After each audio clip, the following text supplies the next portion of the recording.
What's up, meatheads? It's Steak here. Today we'll be talking about the next lightweight threat from Liverpool England, Paddy the Baddy. I'm going to be breaking down who his options are to fight next and where I see his UFC career going from here.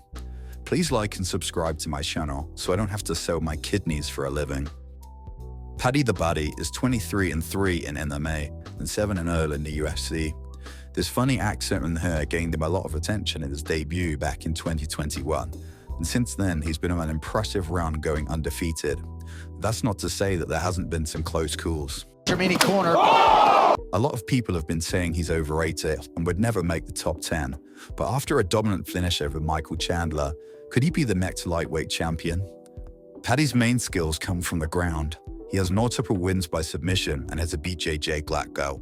But that's not to say he can't strike. I think he showed a lot of promise in his last fight, landing that brutal knee on Chandler. Paddy's options at lightweight are very interesting and have the potential to shake up the division.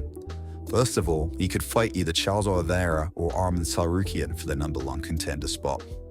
Both these fights would give Paddy a great platform to launch for the title and would be exciting from a fan's perspective. Both Oliveira and Tsarukyan are skilled grapplers who would likely be able to keep up with Paddy on the ground. We might see a fun scrap on the feet that would definitely be entertaining.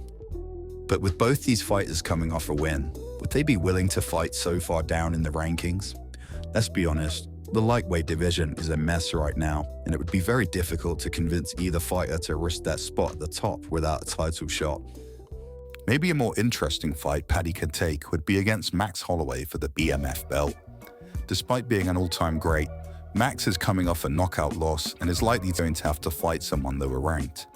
I can see this being an absolute war, and if Paddy was able to submit Max, it would be incredible. But do you think Paddy is worthy of fighting for the BMF belt? I don't know how I feel about that one. Let me know in the comments below. Probably the biggest fight the UFC could make right now would be Ilia Topuria versus Paddy.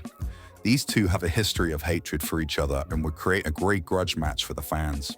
Ilia is riding a lot of momentum and has indicated on the Joe Rogan podcast that he'd like to fight Paddy in Spain. What excites me more is the fight with Paddy.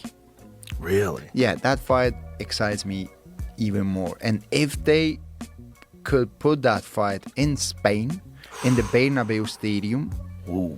I know that Dana doesn't like to put the events in the stadium, but that's the only stadium in the world that they can close the roof. I would love to watch this fight, but the problem is, Ilia is refusing to fight anyone if it's not for the title. If he's not to fight someone else, it's probably going to be a contender such as Charles or Arman. The lightweight division is at a gridlock right now, and it will be interesting to see how the UFC fixes it. Maybe Ilia versus Paddy would be better to make further down the line, possibly for the belt. In my opinion, a great next opponent for Paddy would be Justin Gaethje. He's previously said that he wants to fight for the title next, winning 3 of his last 4 fights. But with such a stacked division, I'm not sure he's going to get that opportunity. Gaethje has devastating striking, but has often suffered on the ground, and I think this would be a great fight for Paddy to set himself up for a title shot. I can see Paddy submitting Justin, but there's always the chance that Gaethje gets another highlight reel KO. With everything else considered, I think there's a strong possibility that this will be his next fight, and it will definitely be a fun one for the fans. A lot of people have doubted Paddy in the past, but he's honestly shown great improvement over the past couple of years. His grappling game is elite, and he seems to have good game plans, but would his striking be good enough to stand with the best? He's already taken out both Bobby Green and Michael Chandler, but could Max or Ilia's boxing be too much for him? Honestly, I'd love to see him fight a top contender, but I think there are a lot of potential options for him.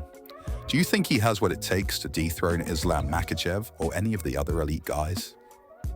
That's going to do it for this video. Thanks for watching this far. I appreciate everyone who watches my videos. Consider subscribing if you love MMA and want to see more content like this. I'll see you guys in the next video.